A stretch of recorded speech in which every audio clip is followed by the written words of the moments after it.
Jadi di sini saya Novianti, saya akan menjelaskan ini yang step pertama, step kedua, dan step yang ketiga pengumpulan data. Yang pertama yaitu tentang kesehatan lingkungan. Kesehatan lingkungan itu pada tahap pertama ini saya menyiapkan beberapa library Python yang digunakan untuk menganalisis data dan machine learning. Ini seperti ada NumPy, Pandas, dan Matplotlib. Nah, itu dia. Pandas itu gunanya untuk mengolah dataset. Baru kalau NumPy itu gunanya untuk operasi numerik. Kalau Matplotlib ini gunanya untuk visualisasi data. Baru step yang kedua, instalasi library tambahan. Nah, yang bagian mana itu? Itu dia itu di bagian sini. Pip Q install. Nah, ini itu namanya install library tambahan. Itu gunanya untuk memastikan library yang dibutuhkan sudah terinstall pada lingkungan Python. Step yang ketiga, import library, yaitu yang ini, import numpy np import pandas std, itu digunakan untuk membaca dataset, mengolah data, dan membuat grafik visualisasi kayak tadi itu sesuai sesuai kegunaannya dia. Kayak napi itu buat ini buat membaca dataset, pandas itu buat baca dataset, kalau napi itu mengolah data gitu. Lalu step yang keempat, import library machine learning. Itu yang mana? Yang ini, library machine learning untuk kelas C. Yang ini, itu tuh kalau yang pertama kan train test split. Itu digunakan untuk membagi data menjadi data training dan data testing. Baru yang kedua, random forest classifier itu digunakan untuk membuat model klasifikasi. Baru step yang kelima, import evaluasi data, yaitu yang ini. Yang ketiga, asuransi score, klasifikasi report, confusion matrix. Itu tuh digunakan untuk, kalau yang asuransi ini digunakan untuk tingkat ketepatan model, classification itu buat Preston Rifle, baru confusion matrix ini digunakan untuk melihat kesalahan prediksi pada model. Baru pengaturan visualisasi. Ini digunakan untuk mempercantik tampilan grafik agar lebih jelas saat analisis data. Terus selanjutnya yaitu yang ini. Tujuannya Nah, ini tujuannya yaitu ada memprediksi apakah pendapatan seorang lebih dari 50K atau kurang sama dengan 50K berdasarkan karakteristik demografi dan pekerjaan. Baru nilai membantu analisis sosial ekonomi, segmentasi pendapatan, itu pokoknya. Baru tujuan analisisnya itu eh yang selanjutnya itu yang ketiga, pengumpulan data. Nah, kalau pengumpulan data itu sudah mulai masuk ke ininya ya, ada dia nanti jadi outputnya gitu. Hmm. Yang, perta- yang pertama masukkan datanya itu dulu dari ini kan, dari UCI tadi. Baru kalau yang ini tuh untuk membaca dataset, dia untuk membaca dataset. Baru kalau yang ini menampilkan 5 data pertama, ini display app here. Lalu kalau ini tuh nama kolom dataset, ada di age, ada work class, education. Nah ini pokoknya ini isi-isinya nanti ditampilkan dia. Nah, kalau yang terakhir itu tadi outputnya tuh yang ini. Age 39, work class-nya Psychov, education ini. Nanti dia kalau dijalankan dia tuh jadinya ini guys, pokoknya ya. Not in family, race white, jenis kelaminnya, ininya, terus dia tinggalnya di mana, itu ya. Pokoknya ini ada sampai 5 dia. Bisa bisa nampak ini. Satu, dua, tiga, empat, lima. Ya, pokoknya itu udah semuanya yang termasuk tadi 5. Oke. Assalamualaikum warahmatullahi wabarakatuh. Di sini saya bernama Indah Sapitri, ingin melanjutkan presentasi dari teman saya yang sebelumnya. Dan di sini saya ingin mempresentasikan di bagian yang keempat, yaitu pembersihan data. Nah, jadi di step 1 itu yang langkah pertama, yang kita lakukan itu mengidentifikasi missing value. Jadi pada data set adult terdapat nilai kosong yang ditandai dengan simbol ini, dengan simbol tanda tanya. Nilai ini harus dibersihkan sebelum proses analisis. Jadi sebelum tahap ke selanjutnya, kita harus membersihkannya dulu. Kemudian step yang kedua itu mengganti simbol missing value. Jadi simbol tanda tanya itu diubah menjadi menjadi none agar dapat dikenali oleh Panda sebagai data kosong. Nah, jadi di bagian sini tanda tanya ini diubah menjadi none. Kemudian step ketiga itu kita mengecek jumlah missing value. Itu ada di bagian sini ya, df titik isna titik sum. Itu biasanya digunakan untuk melihat jumlah data yang kosong pada setiap kolom. Kemudian step yang keempat, step selanjutnya itu kita harus menghapus data kosong. Itu ada di bagian ini ya, df sama dengan df titik dropna. Jadi baris yang memiliki nilai kosong itu dihapus agar dataset itu menjadi bersih. Kemudian step selanjutnya itu kita harus merapikan data. Itu ada di bagian ini ya, df ko, pokoknya pada baris ini. Itu digunakan untuk menghapus spasi yang tidak perlu pada data teks. Kemudian step yang terakhir itu dataset siap digunakan. Jadi setelah pembersihan itu selesai, dataset siap digunakan untuk analisis data, kemudian untuk visualisasi, dan juga model dari machine learning. Kemudian setelah kita menjelaskan tentang pembersihan data ini, di sini sudah ada outputnya. Outputnya itu, nah ini tadi kan ini output dari 1 sampai, ini tuh output dari 1 sampai dengan 3, dan yang ini tuh pembersihan data, ini output dari pembersihan data yang ada pada nomor 4. Baik, sekian presentasi dari saya sudahi. Wassalamualaikum warahmatullahi wabarakatuh.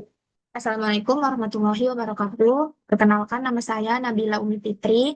Nah, jadi di sini saya akan melanjutkan materi selanjutnya. Nah, jadi ada itu nomor 5 yaitu eksplorasi data atau EDA. Nah, jadi pada tahap ini tuh dilakukan eksplorasi data untuk memahami karakteristik dataset sebelum dilakukan pemodelan. Nah, jadi yang dilakukan itu ada beberapa analisa, yaitu melihat distribusi usia responden, terus membandingkan jam kerja dengan tingkat pendapatan, terus melihat korelasi antar variabel numerik. Nah, jadi tujuan EDA itu dia memahami pola data, menemukan hubungan antar variabel, dan mengidentifikasi data yang tidak normal atau outlier. Nah, jadi yang di nomor 5 tadi tuh ini outputnya. Outputnya itu ada 1, 2, 3, dan 4. Nah, jadi yang pertama itu ini. Nah, dia tuh berdasarkan hasil eksplorasi datanya itu distribusi kategori pendapatan menunjukkan bahwa sebagian besar individu dalam dataset memiliki pendapatan kurang dari atau sama dengan 50K per tahun. Nah, hal ini tuh menunjukkan adanya ketidakseimbangan kelas pada dataset.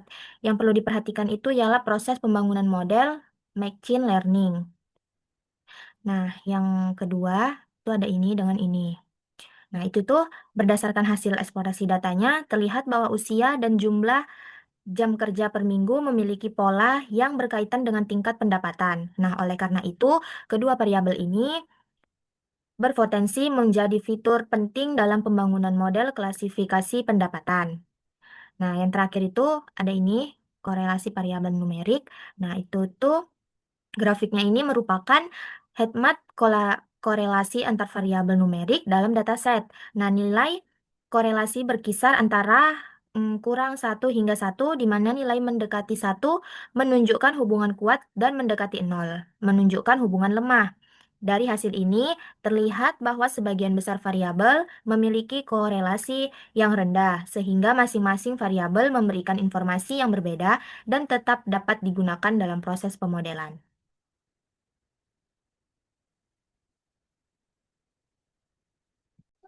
Nah, kemudian yaitu adalah feature engineering. Feature engineering ini adalah proses mengolah dan mempersiapkan fitur agar lebih optimal untuk model machine learning. Nah, kemudian yang dilakukan itu adalah beberapa proses. Di antaranya adalah yang pertama itu mengubah data kategorikal menjadi numerik. Selanjutnya, menghapus fitur yang tidak relevan. Kemudian, membuat atau memilih fitur yang paling berpengaruh. Nah, tujuannya itu adalah agar model dapat belajar dengan lebih baik dari data yang sudah tersedia. Nah, feature engineering ini dilakukan untuk mengolah dan mempersiapkan fitur agar lebih optimal untuk proses pemodelan. Pada tahap ini, data kategorikal diubah menjadi numerik dan dipilih fitur-fitur yang relevan untuk model.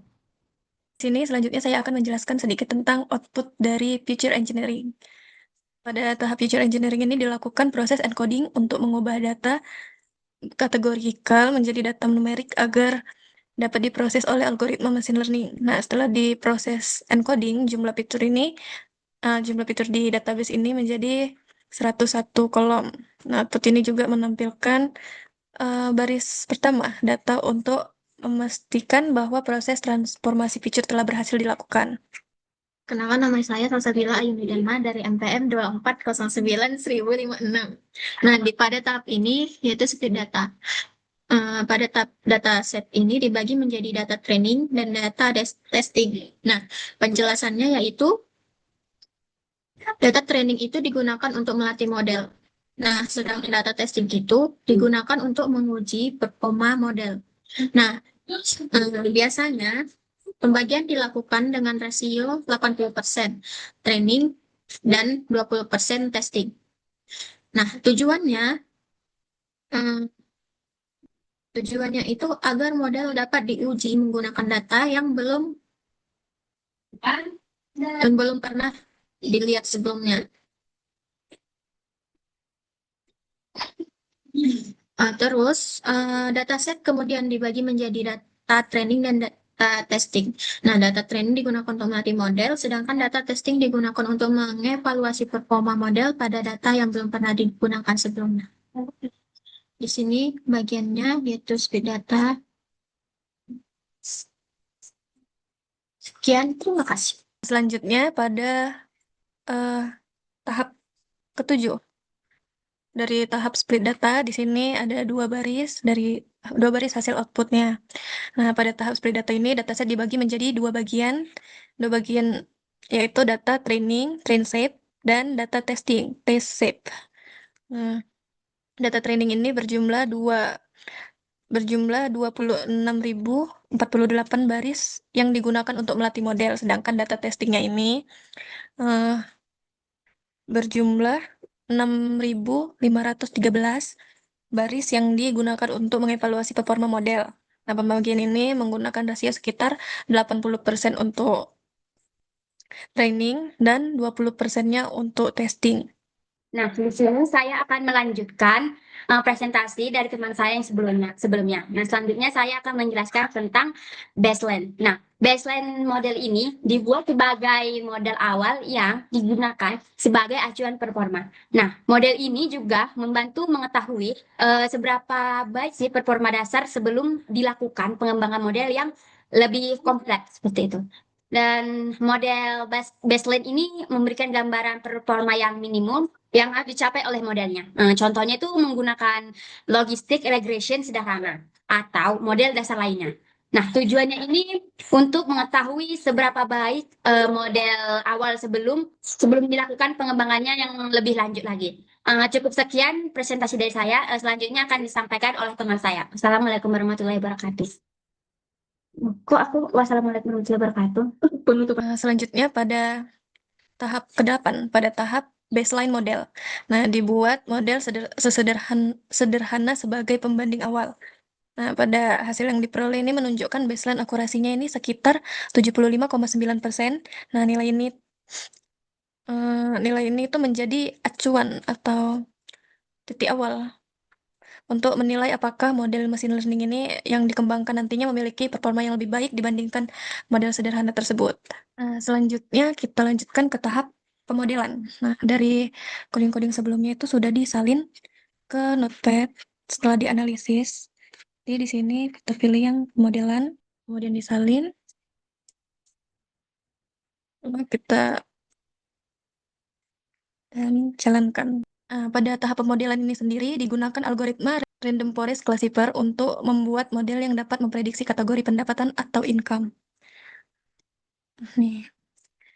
Nah, pada Random Forest sendiri itu adalah algoritma machine learning berbasis ensemble learning, yaitu metode yang menggabungkan banyak decision tree untuk menghasilkan prediksi yang lebih akurat dan stabil. Nah, di sini outputnya sudah keluar. Dari outputnya sendiri ini menampilkan N-estimators 300 ini, yaitu model menggunakan 300 decision tree dalam proses pembelajaran. Semakin banyak tree, biasanya membuat model lebih stabil dan akurat, tetapi membutuhkan waktu komputasi yang lebih besar. Nah, selanjutnya di sini ada N-jobs -1. yaitu model menggunakan semua core CPU yang tersedia pada komputer atau Google Colab. Tujuannya agar proses trainingnya itu lebih cepat. Selanjutnya di sini tuh ada random state 42 ini artinya digunakan untuk mengatur nilai acak agar hasil model konsisten setiap kali dijalankan. Nah, dengan nilai ini eksperimen dapat diproduksi kembali. Nah, tujuan menggunakan random forest ini sendiri random forest dipilih karena memiliki beberapa kelebihan, yaitu mampu menangani dataset dengan banyak fitur. Seperti ini fiturnya kan sebanyak 101. Lalu lebih stabil dibandingkan decision tree tunggal, lalu dapat mengurangi overfitting. Sekian dari saya. Wassalamualaikum warahmatullahi wabarakatuh. Baiklah, di tahap evaluasi ini dilakukan untuk menilai performa model yang telah dibuat. Metodenya itu ada beberapa metrik yang digunakan, antara lain yang pertama itu ada accuracy, yang kedua ada confusion matrix, dan yang ketiga ada precision, dan terakhir ada recall. Nah, tujuannya itu untuk mengetahui seberapa baik model dengan melakukan prediksi. Nah, ini dia seperti ini. Terus yang terakhir itu ada deployment. Deployment ini adalah tahap menerapkan model machine learning ke dalam sistem atau aplikasi agar dapat digunakan secara nyata. Contoh implementasinya yaitu dapat digunakan aplikasi web, dashboard analitik, dan sistem prediksi. Tujuannya itu agar model dapat digunakan untuk memprediksi data baru dalam dunia nyata. Nah, kalau sudah siap itu, ini dia kita jalankan dan outputnya ini. Keluarannya seperti ini. Ini dia. Sekian, langsung. Assalamualaikum warahmatullahi wabarakatuh. Sebelumnya perkenalkan, nama saya Irma Yani Allah. Sekian dari saya. Assalamualaikum warahmatullahi wabarakatuh. Coba